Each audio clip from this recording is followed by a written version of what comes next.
Hello అండి. ఇవాళ మనం కడప కారం దోస ప్రిపేర్ చేసుకుందామండి. దీనికోసం మనం ఒక మీడియం సైజ్ ఆనియన్ తీసుకుంటే సరిపోతుంది.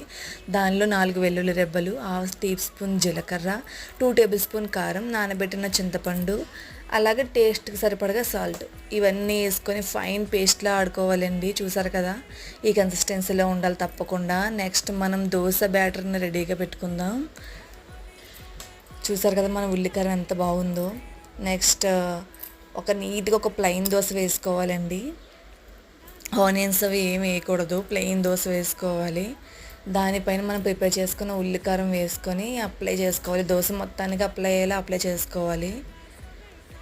నెక్స్ట్ దానిపైన ఒక మీడియం సైజ్ ఎగ్ని కూడా పగలగొట్టుకొని 2 సైడ్స్ మనం కాల్చుకొని తింటే దీనికోసం ఏం మంచిగా అవసరం లేదు, ఎక్సలెంట్గా ఉంటుంది. ఈ వీడియో నచ్చినట్లయితే మా ఛానల్ సబ్స్క్రైబ్ చేయడం మర్చిపోకండి. Thanks for watching.